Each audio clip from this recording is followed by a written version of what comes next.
Guadalupe Contreras y Angélica Rivera en 11 Noticias Matutino. Acudirá México a tribunales internacionales si Google insiste en cambiar el nombre al Golfo de México más allá de la plataforma continental de Estados Unidos. Recuperan los restos del 10º y último minero atrapado en el Pinabete luego de 926 días de labores tras el derrumbe que sepultó a los trabajadores en agosto de 2022. De esta forma concluyen las labores de rescate emprendidas por el Gobierno de México. Inicia un nuevo periodo de registro para los programas de pensión de personas adultas mayores de 65 años, mujeres de 63 años y personas con discapacidad.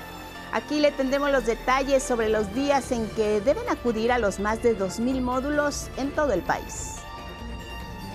Esta semana habrá reuniones entre México y Estados Unidos para fortalecer el comercio bilateral y la cooperación en materia de seguridad.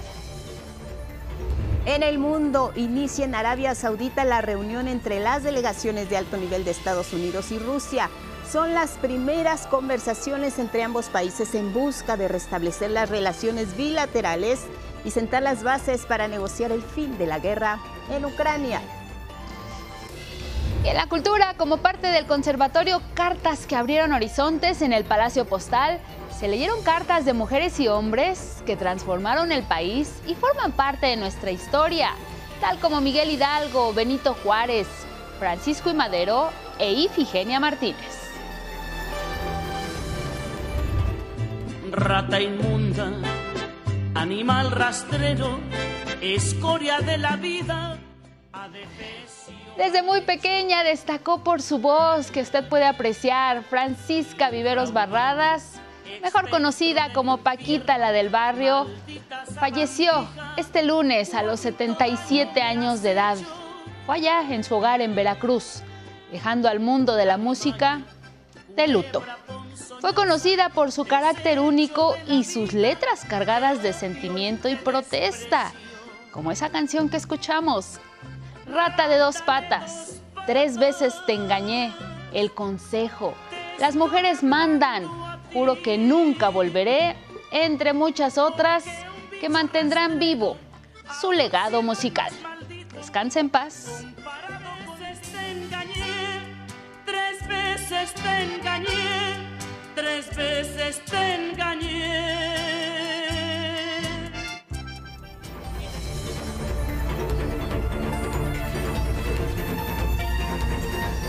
Y con estas imágenes les damos la bienvenida. Buenos días, ¿cómo estás, Elvira Angélica Rivera? Guadalupe, muy buenos días, así es, descanse en paz, Paquita, la del barrio. Bienvenidas y bienvenidos. La mujer que dicen le cantaba a los hombres, pero era la voz de muchas. Así es. Entonces, pues aquí le rendimos este homenaje, la recordamos, tendremos más adelante todos los detalles y también el adiós a Tongolele, 2 grandes figuras de nuestra cultura del espectáculo de México. Se fueron, se nos adelantaron. Pero bueno, vámonos directo con la información porque miren, Lía Vadillo, Magdalena Alejo, ustedes saben, Jimena Raya, son nuestras intérpretes en lengua de señas mexicana. Gracias por seguirnos en redes sociales, nos pueden ver en la página de 11 Noticias Digital. Y nos pueden seguir y escuchar a través de Radio Instituto Politécnico Nacional porque estamos en el 95.7 de FM. También saludamos a quienes nos siguen más allá de nuestras fronteras a través de nuestra señal internacional. Aparece un código QR en la pantalla, lo pueden escanear, les lleva directo a nuestra página y como todos los días lo invitamos a que nos comparta su opinión, también sus comentarios con el hashtag 11 Noticias. Vámonos con la información. Y esta información que tiene que ver con el rescate de los cuerpos de los 10 mineros atrapados en el Pinabete, esto en Coahuila. Para llegar hasta las galerías se realizaron 128 voladuras controladas, se removieron 5.3 millones de toneladas de tierra y se extrajeron 5 millones de litros de agua. Y es que solo así se pudo acceder a la zona donde trabajaban los mineros a más de 60 metros de profundidad. Nos cuenta más Araceli Aranday. Con la recuperación de los restos de José Rogelio Moreno Leica, último de los 10 mineros atrapados en la mina El Pinabete en Coahuila, concluye una titánica labor emprendida hace 926 días, luego del accidente que sepultó a los trabajadores. Y con el corazón en la mano, les digo que lo hemos logrado. La recuperación de nuestros 10 mineros del Pinabete fue posible gracias al compromiso inquebrantable de nuestro gobierno con la justicia social, ya que a pesar de todo tipo de dificultades, conseguimos entre todos y todas que nuestros queridos mineros regresaran con sus familias. Luego de que una inundación derrumbara la mina el 3 de agosto de 2022, la recuperación fue una de las prioridades tanto del gobierno de López Obrador como el de Claudia Sheinbaum. El objetivo, devolver los cuerpos a sus familiares y evitar que sucediera lo de Pasta de Conchos, el olvido y negligencia que cometieron autoridades priistas y panistas. El pasado 14 de junio, cuando se presentó el plan de justicia para Pasta de Conchos, la aún presidenta electa Claudia Sheinbaum se comprometió con los familiares de los mineros. Si por alguna razón estos trabajos no pueden ser culminados de aquí a que yo tome posesión, me comprometo con ustedes a continuarlos con la misma voluntad. Con la misma voluntad y la misma determinación que ha tenido el presidente y su equipo. Para cumplir la promesa del gobierno federal de rescatar los cuerpos de todos los mineros, se requirió de 128 explosiones controladas en el sitio, la extracción de 5.243.000 litros de agua y la remoción de 5.3 millones de toneladas de tierra. Fue aproximadamente 2.5 veces la pirámide del Sol en cuanto a material retirado.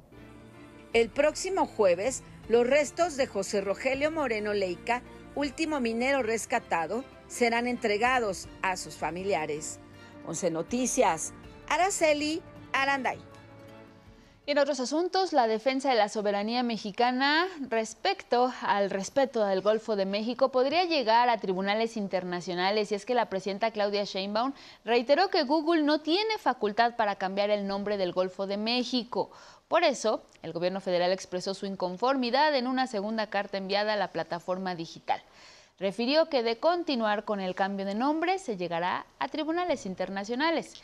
Y es que en respuesta a la primera carta enviada por la presidenta, Google señala que el Golfo de México seguirá teniendo ese nombre para quienes utilicen Maps en México, mientras que para los habitantes de Estados Unidos se leerá como Golfo de América. Para el resto del mundo se verán ambos nombres, algo que rechazó Claudia Sheinbaum. Aquí Google lo que está haciendo es cambiándole el nombre a la plataforma continental de México y de Cuba. Y eso no tiene nada que ver con el decreto que hizo el presidente Trump. Estados Unidos hizo un decreto sobre su plataforma continental. Inclusive la fotografía donde sale el presidente Trump viene Golfo de América en la parte de su plataforma continental. Entonces Google no tiene derecho a renombrar la plataforma continental de México. No tiene ningún derecho, ni la plataforma continental de Cuba, porque está dividido en los 3 países, el Golfo de México. Ahí mismo en Palacio Nacional también se hizo pública la nueva carta que envió la Cancillería mexicana, en la que se explica nuevamente a Google que el decreto firmado por el presidente de Estados Unidos, Donald Trump, indica que se renombre Golfo de América al solo lo que le corresponde a su territorio. Vamos a esperar la respuesta de Google y si no, pues procederemos en tribunales. Esta semana es fundamental en la relación México-Estados Unidos porque, miren, a fin de fortalecer el comercio bilateral entre ambos países, se van a reunir los secretarios de Economía, Marcelo Ebrard, y de Comercio del vecino país, Howard Lutnick. Esto será en Washington. La presidenta Claudia Sheinbaum adelantó que también se espera que se confirme una reunión de seguridad a la que asistirá Omar García Harfuch, secretario de Seguridad y Protección Ciudadana. Aseguró que la cooperación por la seguridad está avanzando. Por eso, el secretario norteamericano de Estado, Marco Rubio, ya ha reconocido que el tráfico de drogas y armas desde aquel país a territorio mexicano se encuentra en las siguientes condiciones. Esta semana se estarían llevando a cabo las 2 reuniones. El secretario de Estado del Departamento de Estado, Marco Rubio, reconoció, lo cual yo creo que es la primera vez que se reconoce, que no solamente es el tema del tráfico de las drogas, sino también de armas. de Estados Unidos a México. Lo dijo claramente en una entrevista, de que estamos pidiendo que ellos también participen en que no entren armas de Estados Unidos a México. Y mire, ya son más de 15.2 millones las personas beneficiadas con programas sociales, algunos de ellos como la pensión Mujeres Bienestar, la beca Rita Cetina, la Escuela es Nuestra y Sembrando Vida. El Gobierno de México informó sobre esto. Avanza la dispersión de recursos para los programas sociales que impulsa el gobierno de Claudia Sheinbaum. Hasta la fecha, casi 1 millón de mujeres de 63 a 64 años son beneficiadas con la pensión Mujeres Bienestar. Reciben 3,000 pesos bimestrales. Tan solo para enero y febrero de este año se destinaron más de 2.473 millones de pesos. En materia educativa, la beca Rita Cetina ya beneficia a más de 88,000 estudiantes. Esta semana empezamos en Morelos, Veracruz y Yucatán. Tenemos una programación por estado, pero vamos a terminar en febrero y marzo. Además, la SEP anunció que se adelantará el pago de la beca Benito Juárez, que beneficia a estudiantes de nivel medio superior, para que puedan recibir su apoyo de 1.750 pesos bimestrales. De septiembre a febrero se han registrado 797,000 nuevos estudiantes para este programa. La Presidenta de la República nos dio las instrucciones de que adelantemos la entrega y pago de esta beca, es decir, en marzo estaremos entregando ya las tarjetas de estos jóvenes que se han inscrito y decirles a ellos que su beca ya está corriendo, que van a recibir su tarjeta en marzo, pero van a recibir el monto correspondiente a enero y febrero.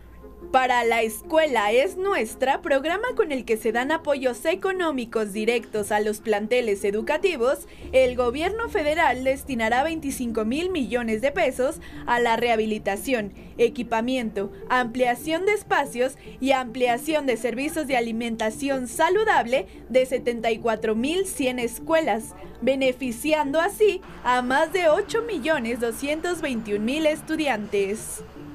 A la par, se refuerzan programas ya conocidos como la pensión a personas adultas mayores, que beneficia a más de 12.2 millones de personas con más de 65 años, y quienes en enero recibieron su primer pago del año de 6,200 pesos. La pensión para el bienestar de las personas con discapacidad. Este bimestre tuvo 1.369.000 derechohabientes de la pensión. Recordar que ya es un derecho constitucional, igual que la pensión de adultos mayores, por eso son derechohabientes. La inversión es de 4.381 millones de pesos. En el caso del programa Sembrando Vida, 426.616 campesinos y campesinas ya recibieron su apoyo del mes de enero. Sembrando Vida entrega el apoyo de manera mensual, contra mes trabajado, y se invirtió en este mes 2.752 millones de pesos. Así, actualmente se benefician a más de 15.2 millones de personas con programas del bienestar. El gobierno federal invirtió 86,000 millones de pesos tan solo en enero y febrero. 11 Noticias, Karen Ballesteros. Y miren, ya que hablamos de los programas sociales, pongan atención porque inició el nuevo periodo de registro para la pensión de personas adultas mayores de 65 años, mujeres de 63 años y personas con discapacidad. Las personas interesadas deben acudir a uno de los más de 2,000 módulos instalados en todo el país.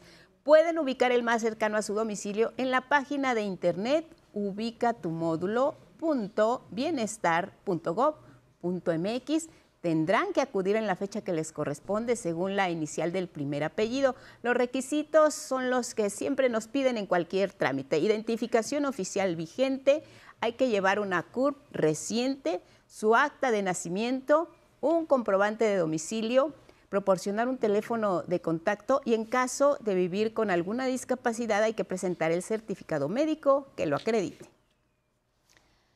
Vamos con temas electorales y es que el INE solicita la publicación de las listas de candidatos y candidatos a la elección de personas juzgadoras del Poder Judicial después de que ya se subsanaron algunas inconsistencias en el listado de aspirantes enviado por el Senado de la República.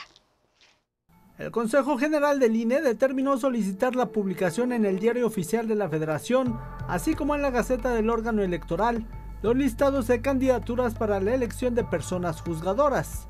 Se trata de los nombres de las candidatas y candidatos a magistraturas, juzgados y la Suprema Corte de Justicia de la Nación. Con esto, se cumple uno de los pasos fundamentales de la primera elección judicial. En la sesión del INE este lunes, los errores en las listas del Comité del Senado generaron debate entre las y los consejeros.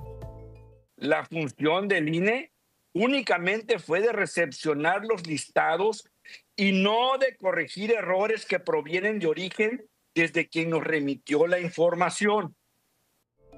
De acuerdo con la consejera Claudia Zavala, el INE hizo un requerimiento de información al Senado de las listas entregadas con 4.224 registros provenientes de los poderes ejecutivo, legislativo y judicial. Posteriormente, la Cámara Alta, aseguró, regresó la lista con ausencias y nuevos nombres sin explicar los cambios. El INE no está cambiando nada, ni está quitando ni está poniendo a nadie. La consejera presidenta Guadalupe Tadei aclaró que le corresponde al Senado hacer las modificaciones que crea pertinentes. Lo que sí debiéramos hacer, insistir en eso, es concentrar inmediatamente estas circunstancias escritos y enviarlos con toda la prioridad al Senado para que se proceda y que nos regrese ya con todo el mecanismo ya establecido por la ley. El Senado cuenta con 2 días para hacer dichas modificaciones, pues el 20 de febrero el INE tiene que entregar los nombres de las candidatas y candidatos a Talleres Gráficos de México para la impresión de las boletas electorales. Cambiamos de tema porque la Fiscalía General de la República, la FGR, afirmó este lunes que es falso que la Interpol haya cancelado la ficha roja emitida contra el exgobernador de Tamaulipas, Francisco Javier García Cabeza de Vaca, acusado de delincuencia organizada y lavado de dinero. Lo que la Interpol notificó a México, precisó la FGR, es que ante un amparo concedido al exmandatario panista, es que la ficha roja quedaba suspendida por el momento, pero no anulada. Y es que la Interpol suspende este tipo de notificaciones cuando el caso lleva más de 6 meses en determinado estatus, como en este caso por los amparos. La FGR consideró que los jueces con sede en Tamaulipas han dictado resoluciones no definitivas para favorecer al panista, por lo que iniciarán investigaciones contra ellos y procederá como corresponda. Y es que Francisco Javier García Cabeza de Vaca respondió a la FGR publicando el comunicado oficial de la Interpol y asegurando que es evidente que la Fiscalía no cuenta con la información adecuada.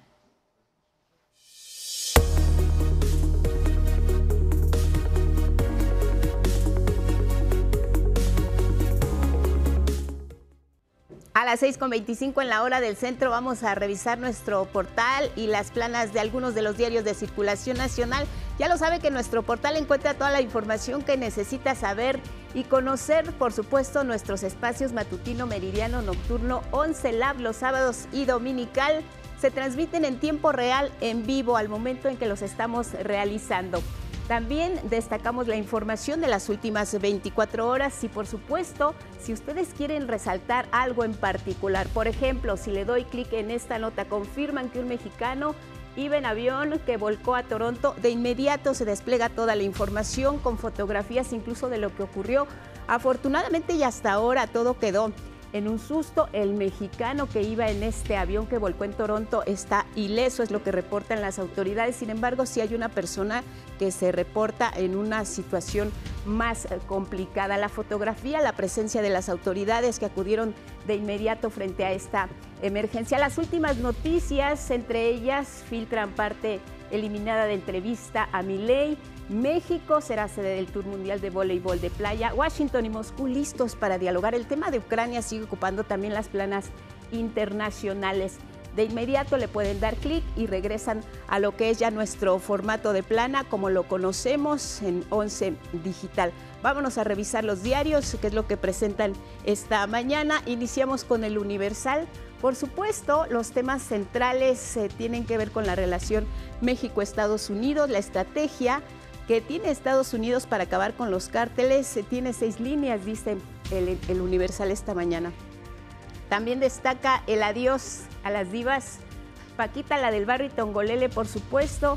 2 mujeres de la cultura popular están ocupando también las primeras planas. Este adiós que se les da a ambas dependencias. Gastan 58 millones de pesos en viandas. Una investigación del Universal. Denuncian extorsión y desquician vialidades en el área metropolitana. Aquí le informamos de manera puntual cómo se estaban concentrando los transportistas, que en punto de las 8 de la mañana comenzaron sus movilizaciones y sí, generaron caos vial en los principales accesos a la Ciudad de México. Es el reporte del Universal. Vamos a revisar. Excelsior presenta esta mañana: INE publica lista, pero se deslinda de los errores en la sesión del Consejo General. Se habló del tema, tuvimos la exclusiva ayer por la mañana aquí en este espacio de noticias sobre cómo ya se habían depurado estas listas por parte del Senado enviadas al INE para que continuara el proceso de la elección de personas juzgadoras. Gracias, Paquita. A la diosa Pantera también se le despide. Excelsior, lo dejamos y nos vamos a Milenio. Alteraron en el Senado listados de candidaturas, se queja el INE. En el mismo tono, la nota de la sesión, las fotografías de Paquita, la del barrio, y Tongolele. También Ebrard y García Harfuch sostendrán reuniones con mandos de Estados Unidos esta semana. Y por último, vamos a revisar el Financiero, nota principal. Ven riesgos si Trump avanza en equiparar el IVA con aranceles, esta guerra comercial declarada por el presidente de Estados Unidos. Pausa.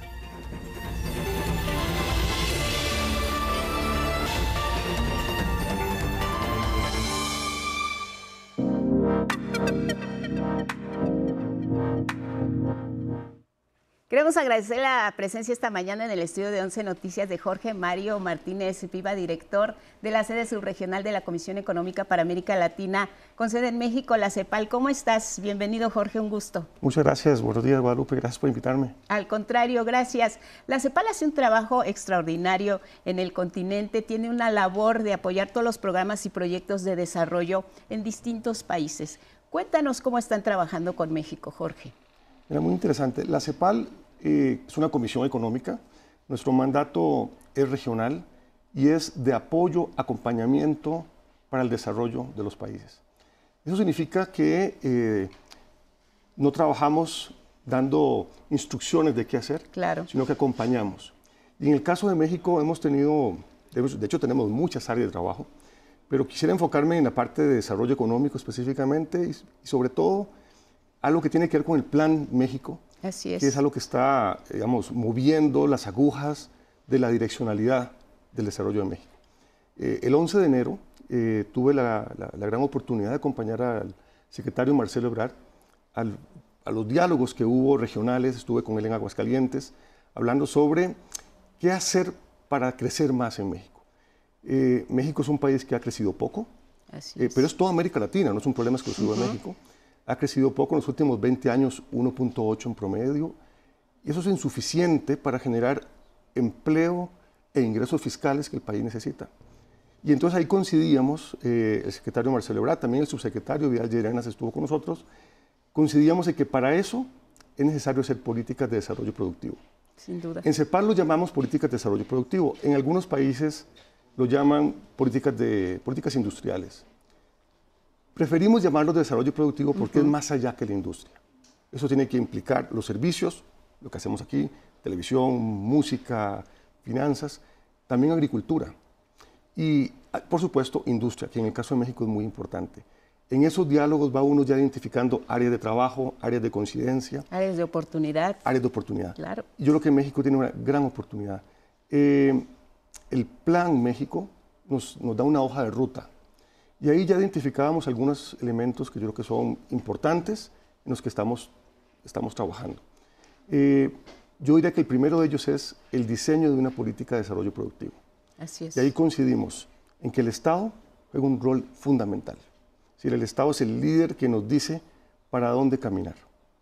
Ahora bien, resulta que el Estado es insuficiente, porque la cantidad de inversión que hay que hacer para mover las agujas del desarrollo en innovación, en inversión de infraestructura, en inversiones en planta, es enorme. Entonces, ni el Estado lo puede solo, ni el sector privado lo puede solo. Por lo tanto, hay una necesidad de política pública, política con mayúscula. Es decir, el desarrollo productivo requiere del liderazgo del Estado, no solamente en decir hacia dónde, sino en convocar, generar, aunar y generar consensos de inversión. En eso estamos todos de acuerdo. Perfecto. Ahora bien, Jorge, el desarrollo económico de cualquier país y región tiene que pasar también por la participación de las mujeres. Absolutamente. ¿Cuál es la relación que tiene precisamente el crecimiento económico de un país como México y la incorporación de un sistema de cuidados, un sistema nacional de cuidados, incluso también lo que tiene que ver con la igualdad de género en materia laboral? Angélica, excelente punto, porque no hay desarrollo sin incorporación de la mujer. Y por varias razones, por una cuestión de ética, de justicia, pero también por una razón económica. Veámoslo así, y en eso, en el foro en Aguascalientes, el secretario Ebrard fue muy enfático y en eso coincidimos y estamos trabajando juntos. En México, lamentablemente, y en toda América Latina, pero en el caso de México, la participación laboral de la mujer es mucho menos que la del hombre. Estamos hablando que el 70 y tantos % de los hombres en edad de trabajar trabajan, el 40 y tantos % de las mujeres lo hacen, en empleos remunerados, porque sí lo hacen en empleos no remunerados. ¿Qué significa eso? Aquí tenemos un reto y una gran oportunidad. El reto es cómo incorporamos a las mujeres. Bueno, lo que nos damos cuenta es que las mujeres no se incorporan o a veces se salen del mercado de trabajo porque no hay un sistema de cuidados que permitan que ellas se incorporen. Tanto cuidados de niños como de adultos mayores. Es decir, el sistema de cuidados es indispensable para que la mujer pueda ingresar al mercado laboral. Y eso le dará independencia, le dará ingreso. Y por supuesto, imagínense lo que significa que las mujeres ingresen al mercado laboral de manera formal. Claro. Eso es un segundo piso al ingreso, un segundo piso al consumo, un segundo piso a la productividad. Por lo tanto, es indispensable. Es parte del asunto de desarrollo por ética y por economía, que la mujer se incorpore plenamente al mercado laboral. Y para eso requiere necesariamente un sistema de cuidados. Un sistema de cuidados que en México lo estamos viendo que se incorpora por parte de la autoridad capitalina. Clara Brugada, aquí en la Ciudad de México, ha trabajado mucho en ese tema, y también a nivel federal la presidenta Claudia Sheinbaum. ¿En qué momento, Jorge Mario Martínez, director de la sede subregional de la CEPAL en México, se dan cuenta de este pendiente con las mujeres? ¿En qué momento se identifica que ellas son parte fundamental del desarrollo y que no lo han tenido, y orientado precisamente a estas tareas múltiples que tienen las mujeres como amas de casa, como profesionistas, como cuidadoras? ¿Cuándo se pone el acento, cuándo se pone el dedo en la llaga en este tema tan fundamental que obliga a los países y a los gobiernos a generar políticas públicas orientadas precisamente a dar ese poder a las mujeres, al mismo tiempo de esas tareas de cuidados y al mismo tiempo cuidarlas a ellas mismas? Claro, Guadalupe, yo creo que ha sido una evolución en el pensamiento, en los movimientos feministas y también del trabajo de instituciones como la CEPAL. Claro. Que es generar datos y conocimiento. Y en esos datos y conocimiento, poco a poco, hemos ido dando avances, como por ejemplo, en medir el trabajo de la mujer no remunerado. Esa medición nos dio un montón de luces para decir, aquí hay un problema y que además tiene solución. Eso fue fundamental. Luego un movimiento de mujeres, pero también de hombres, que con pensamiento comienzan a decir, esto hay que solucionarlo. Y la solución está en políticas públicas, por ejemplo, de cuidados. Conversábamos con el secretario Marcelo Ebrard la importancia de hacer un sistema de cuidados que incorpore a la mujer, y ahora que estamos pensando en el Plan México y en los polos de desarrollo y en los polos de bienestar, que desde el diseño incorporemos los cuidados. Entonces nos damos cuenta que es una serie de acciones que vienen posiblemente desde el movimiento feminista en los 60 y 70, claro, que hoy se va sofisticando con datos, con instrumentos de medición, con pensamiento y con un diálogo social entre hombres, mujeres, empresarios, sector público, para decir cómo lo solucionamos. Yo creo que hay una gran oportunidad. Por un lado, para el desarrollo, por un lado, para la incorporación de la mujer y para el crecimiento de México y el empleo de México. Los polos de desarrollo tienen son un gran instrumento que cambia la estructura económica de los lugares donde se instalan. Creo que tienen un gran potencial para cambiar también la estructura social donde se instalan. Claro, claro. Ahora bien, desde la CEPAL, Jorge, pues ustedes ya nos lo describías, pues acompañan a los países particularmente pues en la implementación o en la opinión de políticas públicas que conllevan el desarrollo económico, generación de empleos. ¿Qué es lo que nos puedes comentar de lo que tú observas en este Plan México, particularmente en este principio que tiene que ver con la prosperidad compartida, que todos los mexicanos y mexicanas pues puedan acceder a igualdad de oportunidades en el crecimiento económico? Sí, yo creo que el Plan México parte de un diagnóstico correcto, y es que México es un país muy desigual. Y eso, lejos de ser un problema, es una gran oportunidad. Es decir, México es un país muy grande, un país muy diverso, donde tenemos regiones con vocaciones productivas distintas, con economía política distinta. Y por lo tanto, parte del diagnóstico correcto es decir, tenemos un México que puede producir diferentes cosas. Y por lo tanto, es necesario generar polos de desarrollo, polos de bienestar que se adecúen a la vocación productiva de cada región. Y eso va a significar que posiblemente hayan polos de desarrollo muy en sector primario, otros muy en el sector secundario, pero sobre todo enfocados en generación de empleo, empleo de calidad, incorporación de la mujer al empleo, y todo eso va a poner un segundo piso a la economía mexicana. Un tema en el que la CEPAL también trabaja mucho de manera coordinada con los gobiernos es el tema de la pobreza, Jorge. La CEPAL ha señalado que hay que modificar la manera en que se está midiendo la pobreza porque pues el mundo está cambiando, los gobiernos están cambiando, la forma de pensar también está evolucionando. ¿Cómo integrar esta manera de medir o de tener indicadores que nos permitan tomar decisiones? Lo que no se puede medir, no se puede valorar y no se puede ejercer una toma de decisiones a nivel gobierno. ¿Qué está sugiriendo, por ejemplo, la CEPAL a un gobierno como el nuestro, como el gobierno de México, que es líder finalmente en América del Norte, que tiene un vecino como Estados Unidos, que tiene un problema en su frontera sur con el tema de la migración?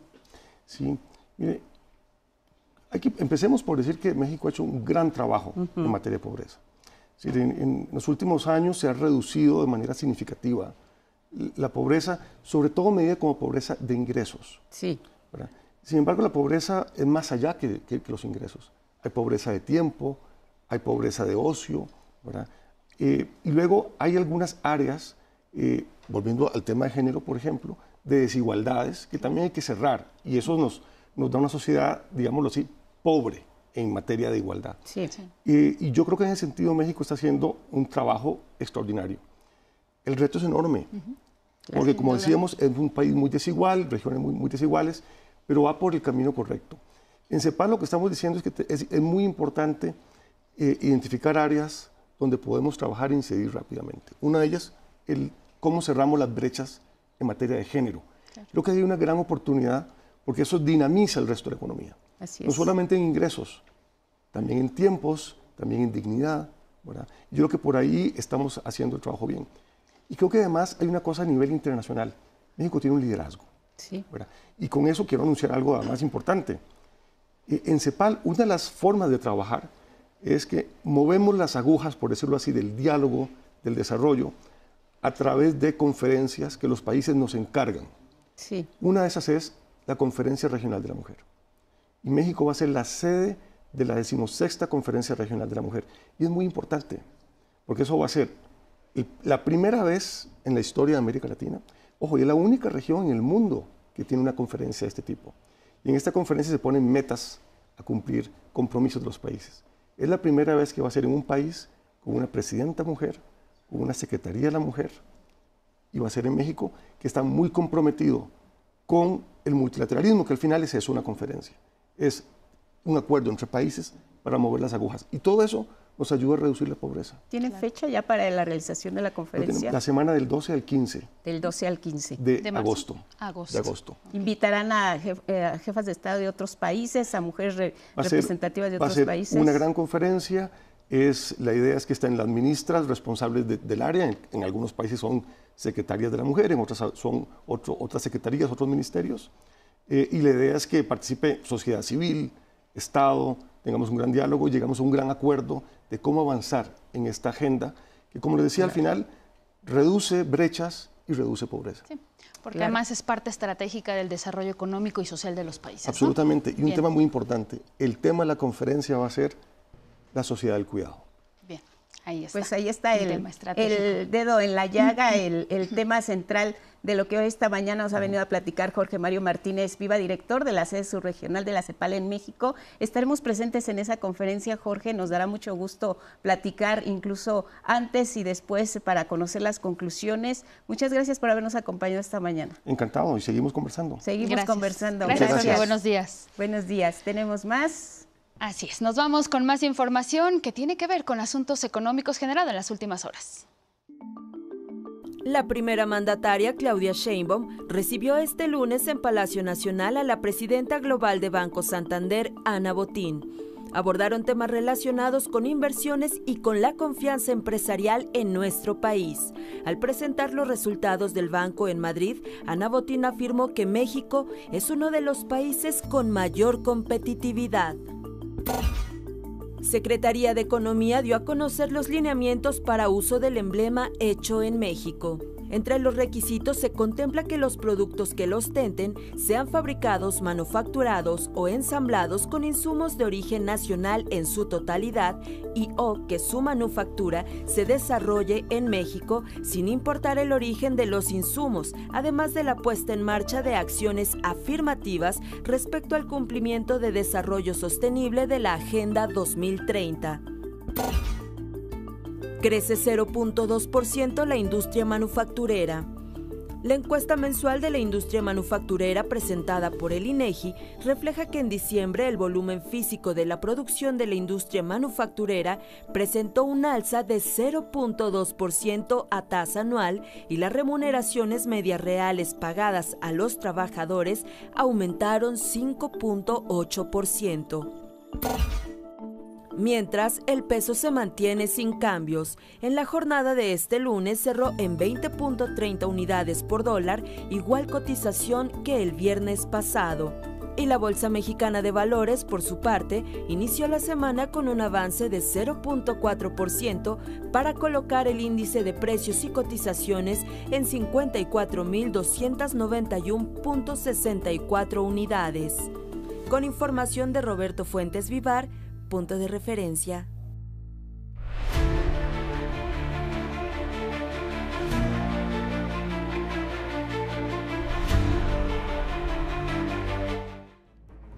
Iniciamos la información internacional en Riad, en Arabia Saudita, porque están iniciando las primeras conversaciones entre Estados Unidos y Rusia. Dos delegaciones conversan por primera vez a casi 3 años de que inició el conflicto armado en Ucrania. Dialogan para un posible fin a la guerra y conversaciones que podrían sentar las bases para un futuro posible encuentro entre los presidentes Donald Trump y Vladimir Putin. Y vamos a Argentina porque el presidente Javier Milei, como ya le informábamos ayer, enfrenta al menos 100 demandas de ciudadanas y ciudadanos que fueron defraudados por haber invertido en criptomonedas, tal y como le recomendó el mismo mandatario argentino. Argentina vive una crisis y una estafa a través de la criptomoneda Libra. Su compra fue alentada por el presidente Javier Milei, quien fue demandado penalmente por al menos 100 personas en los tribunales argentinos. Y la denuncia también llegó a Washington, donde un despacho jurídico presentó un informe de operaciones delictivas con esa criptomoneda ante el Departamento de Justicia y el FBI. Todo empezó el sábado en su cuenta de X. En un mensaje que ya borró, Milei publicó que la criptomoneda estaría orientada a incentivar el crecimiento de la economía, fondeando a pequeñas empresas y emprendimientos argentinos. Con este mensaje estimuló a inversionistas de dentro y fuera de Argentina. El daño estaba hecho. La moneda inició a cotizar en $5, pero se desplomó a 0. Más de 74,000 personas resultaron afectadas y perdieron más de $286 millones. Acorralado por la opinión pública, Milei aclaró que no estaba enterado de los pormenores del proyecto y luego de que se enteró, decidió no seguir dándole difusión. En entrevista insistió en deslindarse. Aquellos que participaron en ello, no solo que lo hicieron voluntariamente, es un problema entre privados, porque acá el Estado no juega ningún rol, digo que eso quede claro, y además lo hicieron voluntariamente. ¿Y está bien que el presidente lo promocione eso? Yo no lo promocioné, yo lo que hice, lo difundí. En Estados Unidos, la firma Moyano y Asociados también notificó a la Comisión de Valores sobre las presuntas maniobras delictivas registradas desde la noche del viernes. Denuncia el papel desempeñado por Javier Milei y su hermana Karina, así como un grupo de especuladores, entre ellos el estadounidense Hayden Mark Davis, el de Singapur Julian Pech y los argentinos Mauricio Novelli y Manuel Terrones Godoy. En el Congreso, los partidos de oposición preparan el juicio político para retirarlo del Ejecutivo. Desde México, la presidenta Claudia Sheinbaum consideró que es muy grave que un gobernante no separe el poder económico del político. Pues de confirmarse sí es sumamente grave, ¿no?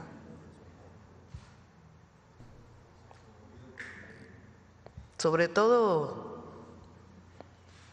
hasta dónde alcanzan las facultades de un presidente para promover algo privado, ¿no? Que es, aparte del fraude de confirmarse, pero el asunto es cómo como presidente de un país promueves algo para beneficio privado, ¿no?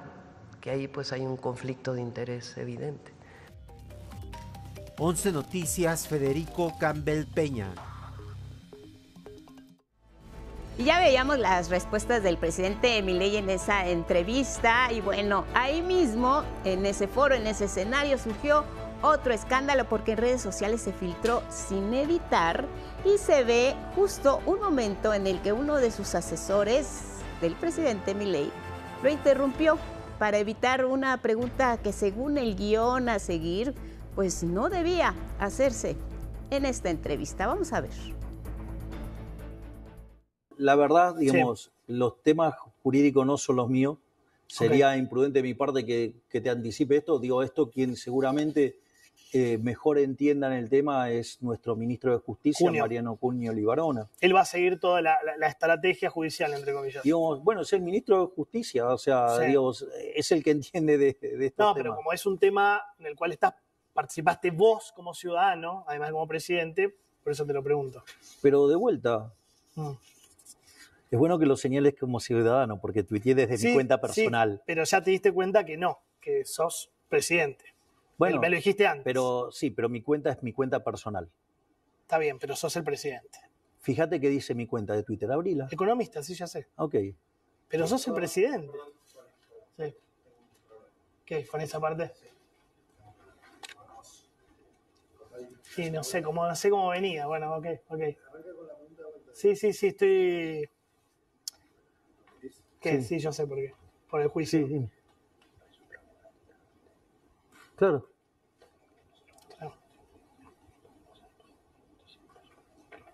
Claro, sí, obvio. Sí, yo entiendo, me doy cuenta. Te puede traer un quilombo judicial. A ver cómo veníamos. Gracias, Johnny. Gracias, presidente. Bueno, así la polémica allá en Argentina. Vámonos a Medio Oriente porque se cumplieron 500 días del ataque del grupo Hamas y otras organizaciones islamistas en la frontera con Israel, ocurrido el 7 de octubre de 2023. Esto desencadenó una ofensiva brutal del ejército israelí. Ha dejado ya más de 48,000 personas palestinas fallecidas en la Franja de Gaza. En ese enclave, 2 millones de personas siguen enfrentando escasez de alimento, de agua, de medicamentos y todo en medio de un frágil cese el fuego que recién inició el pasado 19 de enero. Palestinas y palestinos denuncian que no tienen un lugar donde vivir ni medios para subsistir, pero aseguran que no saldrán de su tierra como pretende el presidente de Estados Unidos, Donald Trump, mediante un plan que propuso hace unos días y que ha sido considerado por la ONU y otras organizaciones como un intento de limpieza étnica. No hay trabajo, no hay empleo, nada.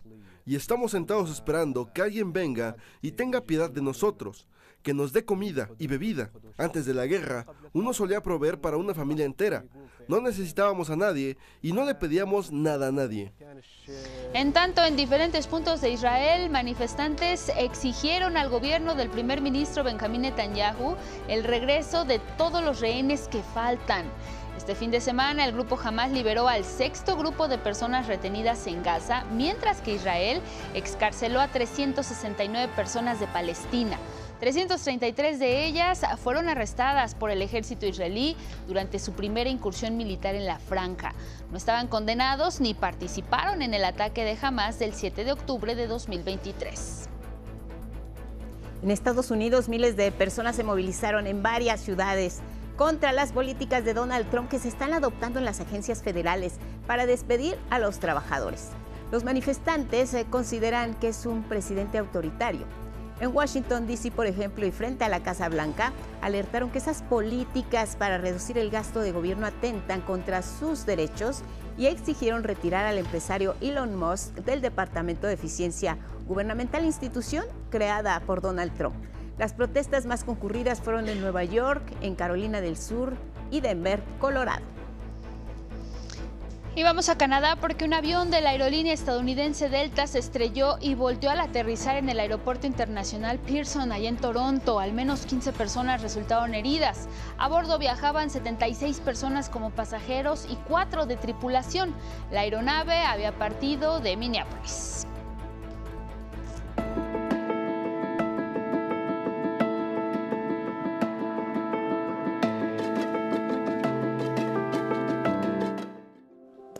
A las 6:55 en la hora del centro. Bienvenido, buenos días, Ismael Marcelo, ¿cómo estás? Hola, ¿cómo estás? Lupita, Angie, amigas, amigos del 11, muy buenos días, con el gusto de siempre. Les tenemos la información meteorológica. Hoy por la tarde llegará el Frente Frío número 28 al norte del país. Será impulsado por una masa de aire ártico que producirá un notable descenso de las temperaturas durante esta noche en el norte y noreste y para mañana en el centro y oriente del territorio nacional. Así que a prepararse, amigas, amigos norteños, pues este fenómeno también producirá vientos fuertes y posibles tolvaneras en Chihuahua, Coahuila, Durango y Nuevo León, con velocidades de hasta 80 kilómetros por hora.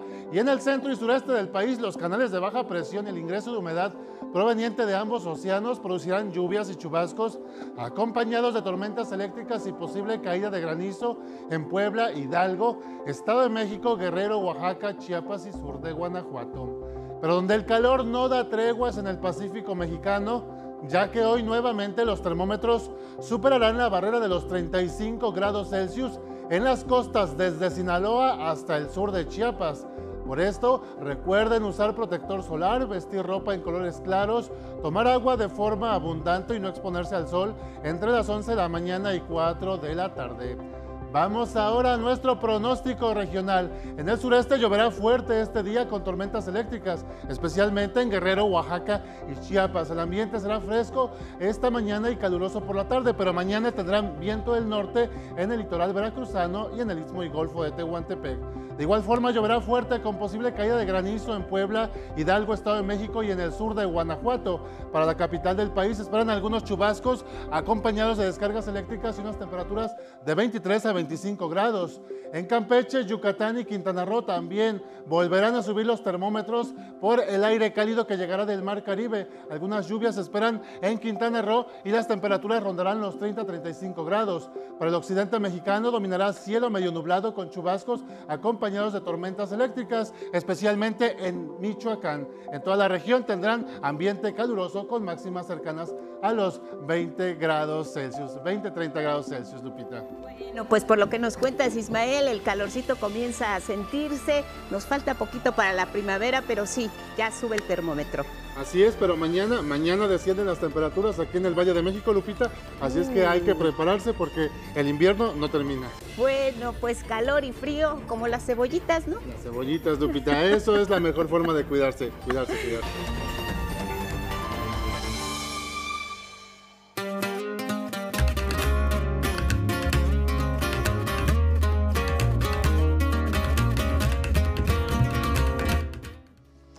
7 de la mañana en el tiempo del centro, un poco más tarde que de costumbre, pero siempre es importante la información cultural. Miguel, buenos días, bienvenido. ¿Cómo estás, Angélica? Buenos días. Buenos días a todos. Pues sí, comenzamos con un poco de historia. Hace 118 años se inauguró el Palacio Postal, edificio que alberga multitud de memorias, incluso algunas definieron el rumbo del país. Vamos a ver. Hace 118 años se inauguró uno de los majestuosos recintos del centro histórico, el Palacio Postal. Este edificio no solo es un ícono arquitectónico de nuestro país, es también un símbolo de fortaleza e identidad de las y los mexicanos. Multitud de historias van y vienen desde 1907. Algunas de ellas definieron el rumbo del país. Desde aquí podemos imaginar la historia del México moderno. Por estos buzones salieron y entraron cartas espléndidas, verdaderos tesoros que llegaron a muchos destinos y que definieron la vida de nuestros pueblos. El mejor homenaje era desde la misma correspondencia, con cartas escritas en distintas transiciones del país. Los hombres y las mujeres de acción, los hombres y las mujeres cuya práctica, cuyo activismo transforma la historia y que son protagonistas de los grandes cambios sociales, escriben mucho. De la independencia se mostró el liderazgo de Hidalgo entre los insurgentes. El numeroso ejército que comando me eligió por capitán general y protector de la nación en los campos de Celaya.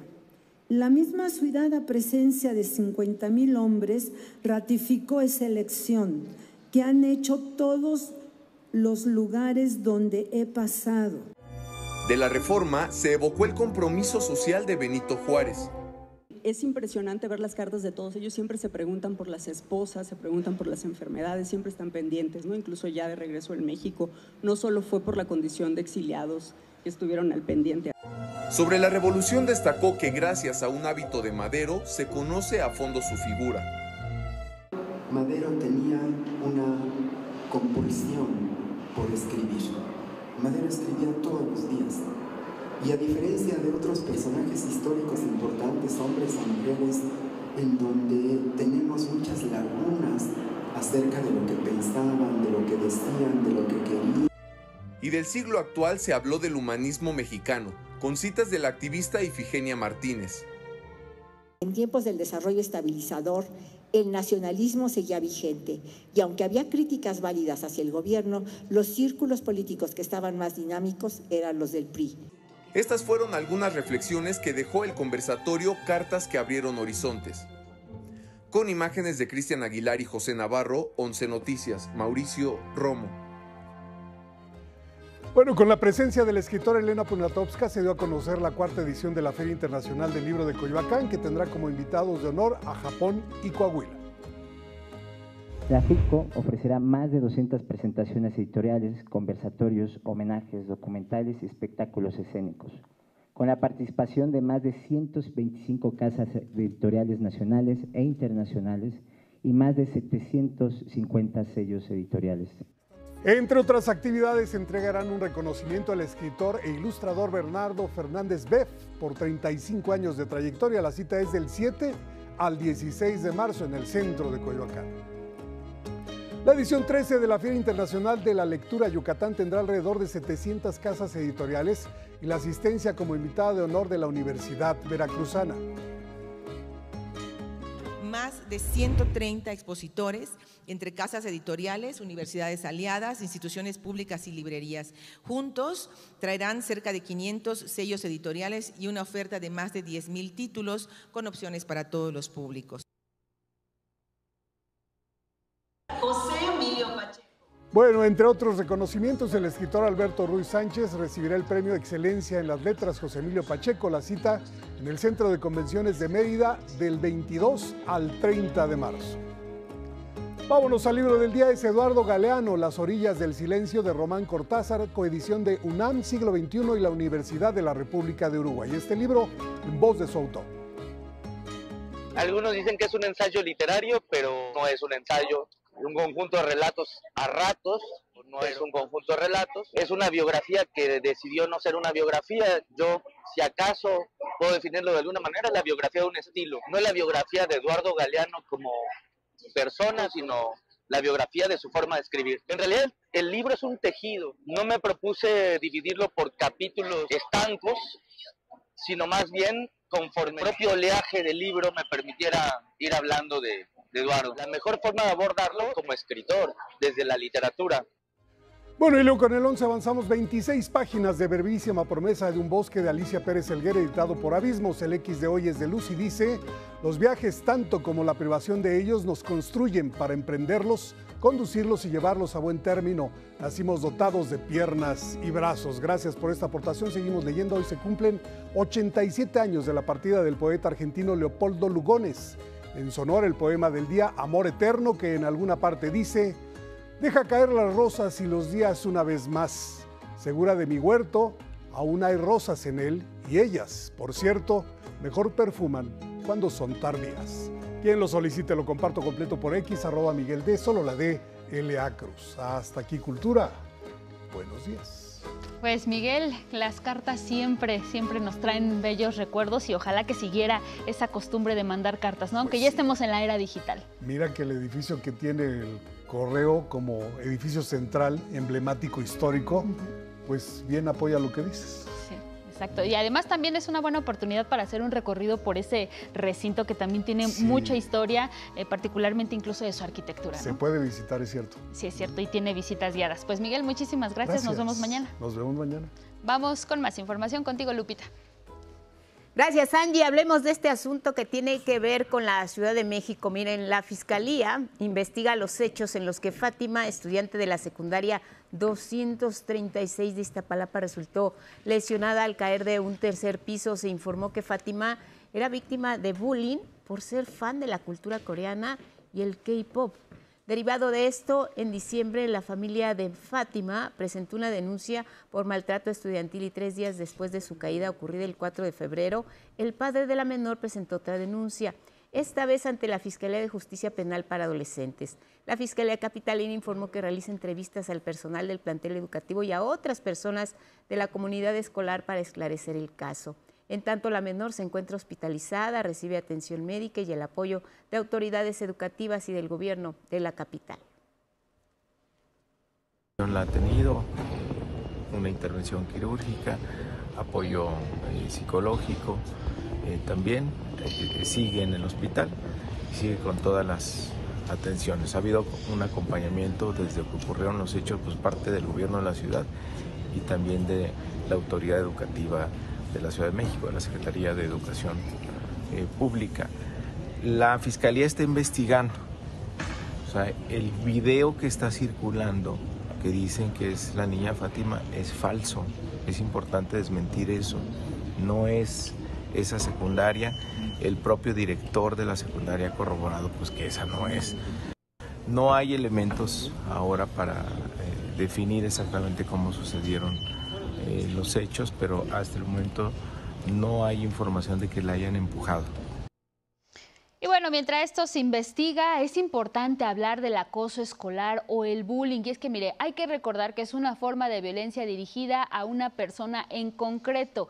La violencia puede ser física, puede ser verbal, psicológica y se puede ejercer por uno o más personas. Mire, vamos a revisar algunos datos que comparten las autoridades, cifras oficiales. Y es que, de acuerdo con la encuesta nacional sobre discriminación de 2022, el 18.2% de niñas y el 20.5% de niños de 9 a 11 años de edad habían reportado haber sido discriminados en el último año, ya sea por su peso o bien por su estatura. Es la razón principal por las que habían recibido pues algún tipo de señalamientos. También comentaron que el 28.5% de niñas y niños señaló que los adultos no valoraron su opinión, es decir, no toman en cuenta lo que están exponiendo o cómo se sienten. En el grupo de 12 a 19 años, el 28.5% experimentó discriminación, particularmente debido a su peso, su estatura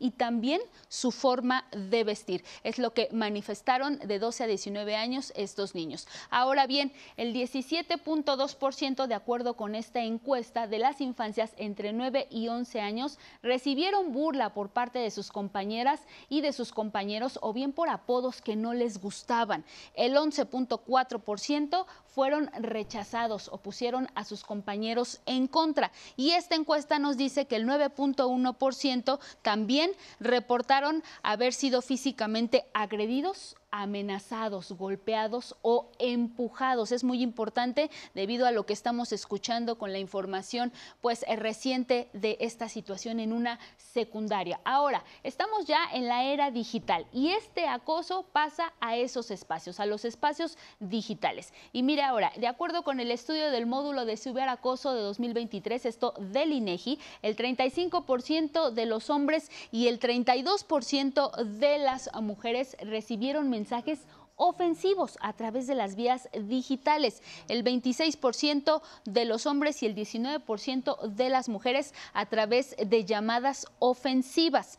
También hubo crítica por apariencia o clase social y en ese caso quienes reportaron fueron el 13% de los hombres y el 17% de las mujeres por críticas por su apariencia también en el caso de las mujeres. Vamos a revisar otro dato que tiene que ver con igualmente con el asunto digital. El 20% de los hombres y el 31% de las mujeres recibieron contenido sexual no consensuado a través de diferentes medios. Puede ser a través del correo electrónico, a través del teléfono celular o de alguna otra plataforma. Es lo que recibieron. El 15% de los hombres y el 31% de las mujeres lo que recibieron fueron insinuaciones o propuestas sexuales. La mayor tasa de incidencia en ese año, cuando fue levantada esa encuesta 2023, fueron el estado de Durango, el estado de Oaxaca y también de Puebla. Vamos a revisar lo siguiente que tiene que ver con este asunto del acoso escolar. Esto fue más bien lo que les queríamos compartir con base en datos oficiales, cifras del Gobierno de México, de la Secretaría de Educación Pública y también del INEGI, y lo que nos deja ver es que es un problema persistente, un problema que está presente en escuelas públicas y privadas y sin duda un problema que nos llama y nos recuerda que se deben de elaborar políticas públicas para erradicarlo, y recordar que hay un día internacional en mayo, el Día Internacional del Acoso Escolar, y precisamente para tomar conciencia como ciudadanas, como ciudadanos, como sociedad en general, y también a las autoridades, un llamado para crear políticas públicas que favorezcan la erradicación. Seguimos ahora con más información contigo, Lupita. La salud mental sin duda es parte fundamental de lo que tiene que atenderse entre las y los jóvenes en este país, sobre todo por los contextos recientes de agresiones y casos de acoso escolar. Un grupo de especialistas en salud mental aquí en la Ciudad de México visitarán secundarias y preparatorias. Se busca que brinden terapia de contención principalmente a aquellos jóvenes y jovencitas que padecen trastornos emocionales. Gabriela Jiménez nos cuenta más. Abrió sus puertas el primer centro de cuidado de las emociones. Se llama Vida Plena Corazón Contento y está ubicado en Tlalpan, la demarcación con mayores índices de depresión y ansiedad en la Ciudad de México. Se ofrecerá atención integral a las personas con problemas emocionales mediante terapias psicológicas, servicio médico y trabajo social. Este centro forma parte de la estrategia para garantizar el derecho universal a la salud mental. Se acabó la visión de la salud mental como un tema privado o como un problema que debe enfrentarse desde el aislamiento. Hoy la promovemos como un derecho de todas, todos y todes, como parte de un enfoque de salud integral que nos concierne colectivamente. Además, a partir de marzo, el Gobierno de la Ciudad de México desplegará un programa de salud mental en las escuelas secundarias y preparatorias públicas para atender casos de bullying y enfermedades mentales entre los adolescentes. No queremos que en nuestras escuelas, por ejemplo, tengamos situaciones como bullying o depresión en nuestros jóvenes. El suicidio, la mayor parte está en los jóvenes y en secundaria. Entonces, por eso para nosotros es tan importante enfrentar al suicidio. Y es que en la Ciudad de México, la población joven y estudiantil es el sector más afectado por estos padecimientos. Encuestas a personas en contextos universitarios, el 44% de la población presenta síntomas de algún trastorno de salud mental y con una mayor afectación en mujeres. Y los jóvenes de 18 a 24 años, la depresión afecta al 25% de esta población. Con imágenes de Raúl Mejía y Bruno Ruiz, 11 Noticias, Gabriela Jiménez.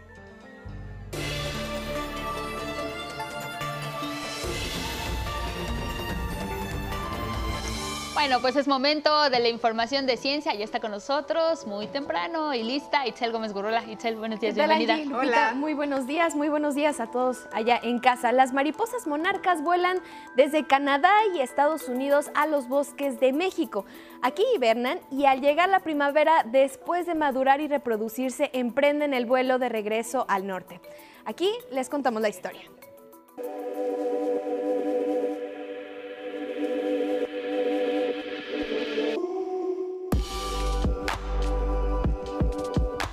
Es una imagen sublime.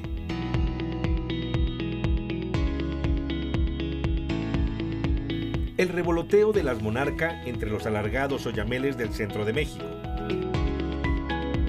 Esta reserva, donde se materializa una de las migraciones más asombrosas.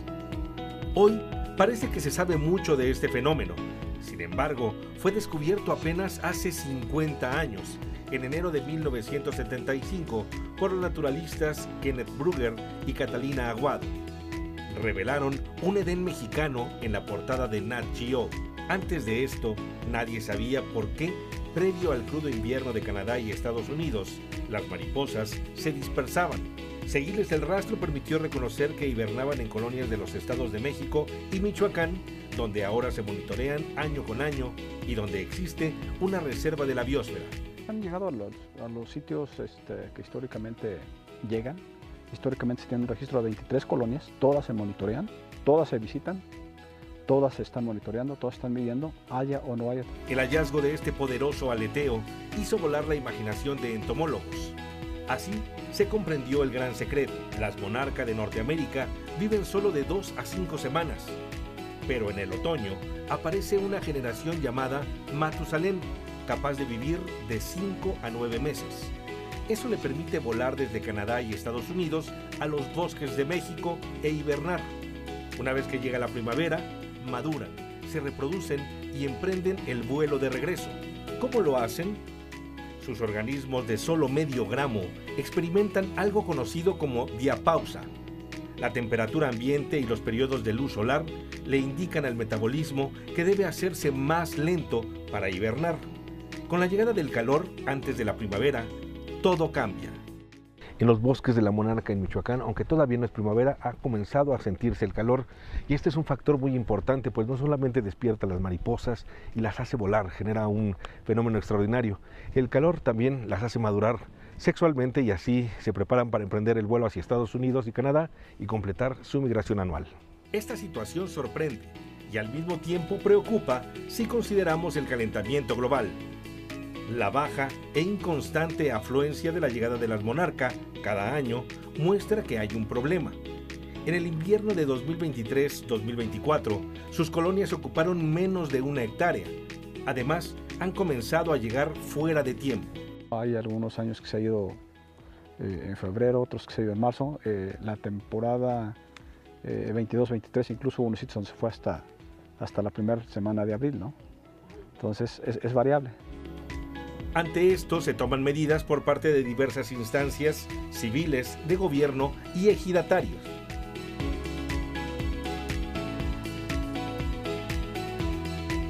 Una vez que ya las mariposas se van, el ejido implementa una comisión de 10 ejidatarios por día. Cuidamos 24 horas, esto es día y noche.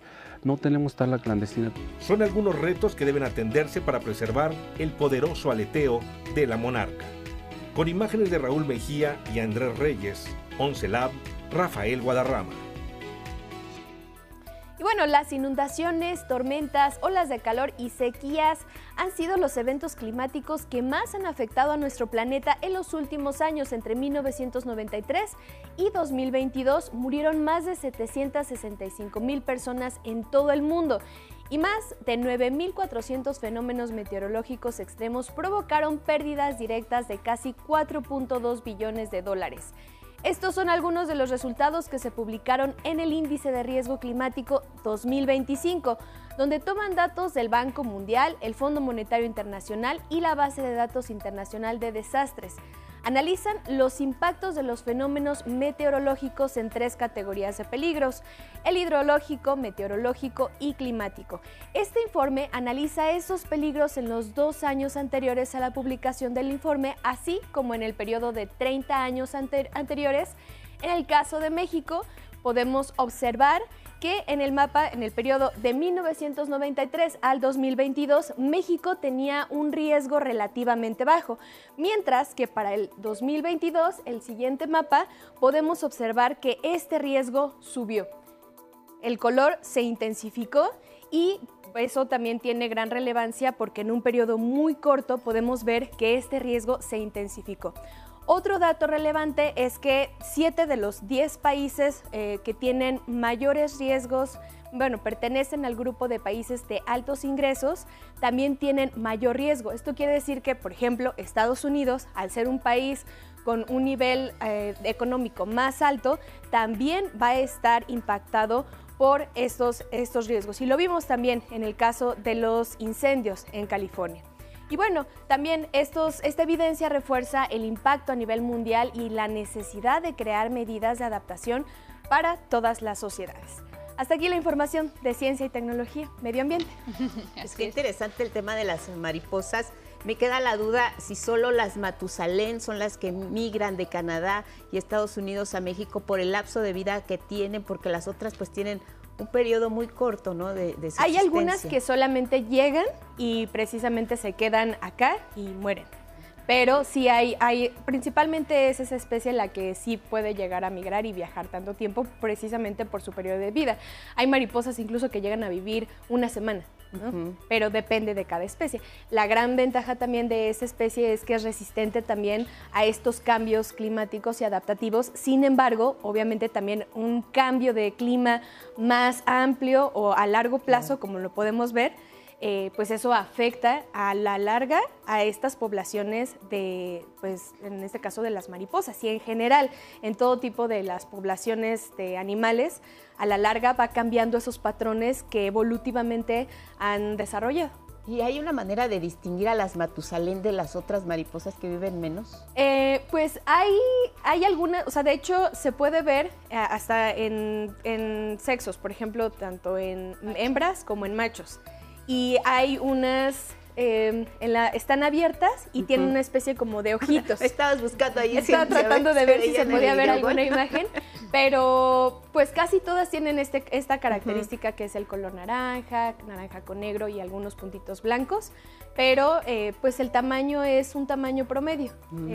Sí se pueden observar, es que tendríamos que hacer esas variaciones. Pero sí hay manera de identificarlas, por supuesto.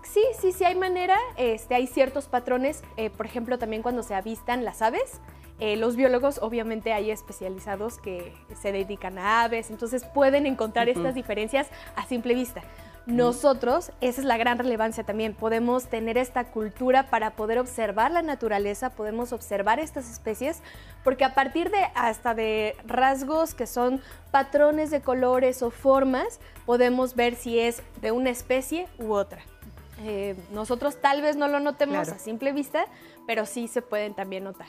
Oye, Itzel, y entonces también llamar siempre pues a preservar, a conservar todas las especies evidentemente, pero particularmente de las monarcas, porque pues veíamos en la nota se está reduciendo la población y es importante que se siga preservando este patrimonio, ¿no? Sí, claro, parte también de, como lo vimos en el índice de riesgos, pues en un periodo de 30 años no teníamos tanto riesgo, ¿no? A nivel mundial, pero en un periodo de 2 años años, que es muy poquito tiempo, vemos cambios que ya están siendo, pues son riesgos no solamente a la naturaleza, sino también a la salud, ¿no? Pensemos también, en unos meses vamos a vivir olas de calor y pues tenemos la preservación también de los ecosistemas nos ayuda también a nosotros poder tener una mejor calidad de vida y sobre todo porque también existen estas especies. Pues ahí está. Gracias, Itzel. Muchas gracias y que tengan buen día. Hasta mañana. Muchas gracias por la explicación y los detalles. Nos vamos a enlazar hasta Alemania con Ezequiel Daray de la Deutsche Welle. Hoy nos habla del alza de acciones de empresas armamentísticas por el conflicto en Ucrania, también sobre las elecciones del domingo en Alemania, entre otros asuntos. Adelante, Ezequiel, un gusto. Buenas tardes en Europa.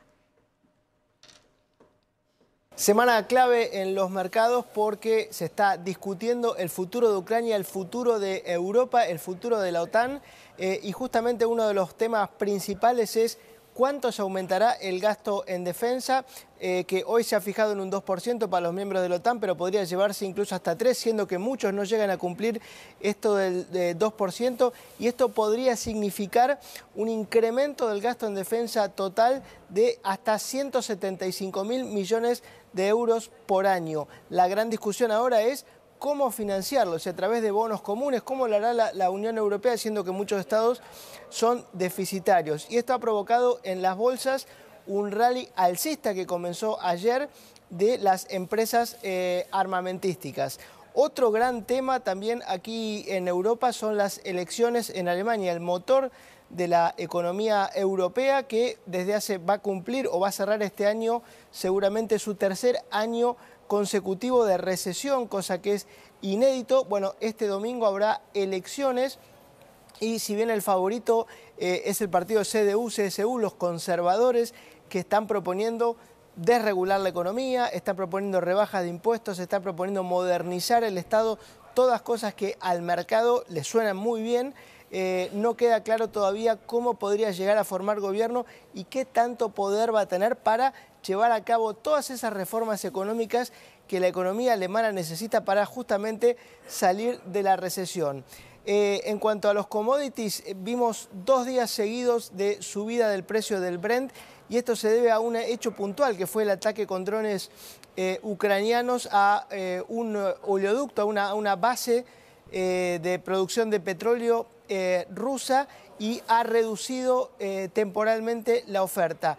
De todas formas, se espera que el precio del petróleo no tenga un crecimiento muy marcado porque hay muchas esperanzas de que se logre una paz en Ucrania y que se levante las sanciones a Rusia, con lo cual pueda haber más oferta de petróleo en el mercado, pero bueno, obviamente que son todas especulaciones.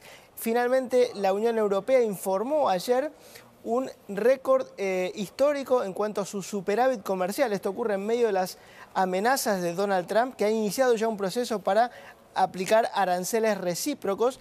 Justamente tiene la Unión Europea un superávit con los Estados Unidos que se ha reducido, pero el incremento de este superávit no se debe principalmente a la suba de las exportaciones, que crecieron un 1,1%, sino más bien a una caída del 3,5% en las importaciones, y esto es fruto de la recesión y de los problemas que está viviendo, por ejemplo, economías como la de Alemania. También se ha reducido bastante el comercio entre los 27 miembros del bloque, que cayó un 2,2%.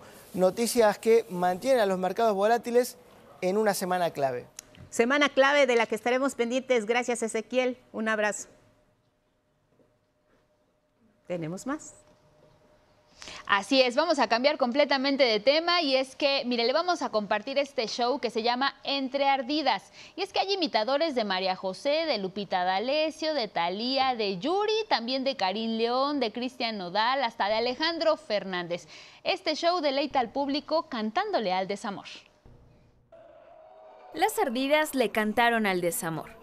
Este show de imitadores entre ardidas reunió en el escenario a 5 potentes voces que personificaron a las grandes divas, como María José, Lupita D'Alessio, Thalía, Yuri, entre otras, además de Karin León, Cristian Nodal y Alejandro Fernández. Durante 2 horas interpretaron un repertorio de canciones que exploraban el tema universal del desamor.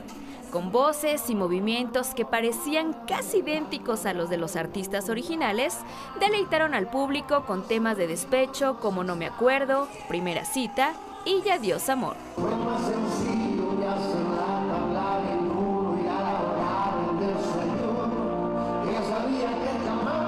Nace desde la necesidad que tenemos todos nosotros como seres humanos de expresar nuestro dolor, de expresar nuestro coraje y de cantar estas canciones que son icónicas para poder hacer una catarsis y divertirnos con amigos, familia. Para lograr capturar la esencia de cada artista y transmitir la pasión e intensidad de sus canciones, las y los intérpretes estudiaron minuciosamente sus movimientos, mientras que otros tuvieron la oportunidad de conocer al artista en persona. Yo soy mucho de que como que veo algo, digo, ya sé qué es lo que hace. Ya sé qué es lo que pasa con esta persona. Él hace esto, ya lo vi cantar, él tuerce la boca y hace cositas así, digo, yo ya sé qué es lo que voy a hacer. Soy muy buen copión, soy muy buen, sí, se puede decir copión o muy buen imitador.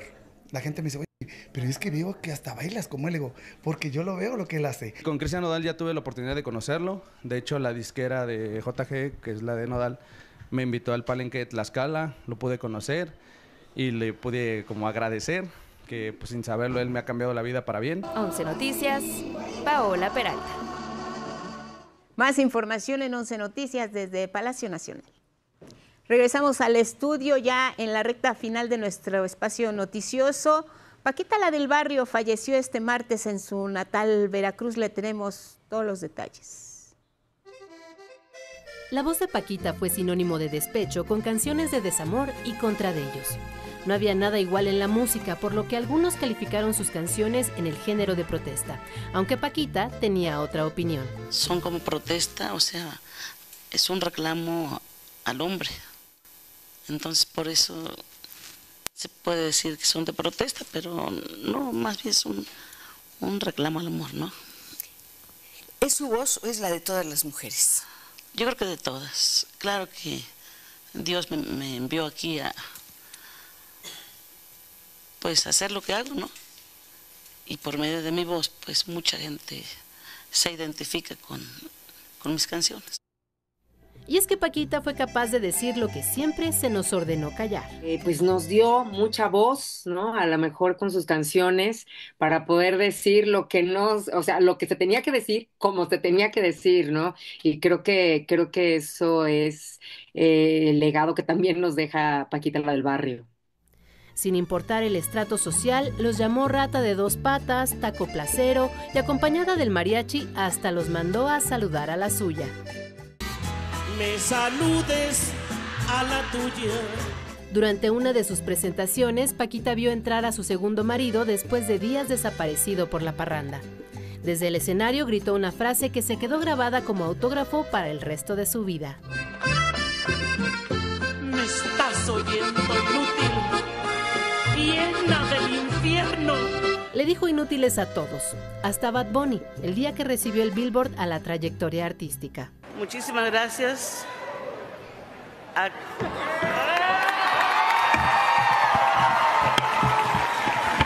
Eres un inútil. Sabían que era con cariño, el mismo con el que hoy se despiden de ella. Músicos con quienes compartió el escenario le dijeron adiós. Duele, hay dolor, hay pena, pero también hay agradecimiento, también hay cariño y en mi caso yo sí le agradezco a Paquita, la del barrio, el haber dejado todas estas canciones en nosotras sobre todo, ¿no? Para poder decir las cosas pues así, ¿no? De manera como muy más abierta, ¿no? Descansa en paz, Francisca Viveros Barradas, nuestra Paquita, la del barrio. 11 Noticias, Sandra Sidley. Pues el adiós a Paquita, la del barrio, se queda su música y nosotros nos vamos. Así es, Guadalupe, gracias a quienes nos siguieron a través de Radio IPN y nuestras redes sociales. Nos vemos y nos escuchamos mañana. Que tenga excelente martes. Buenos días.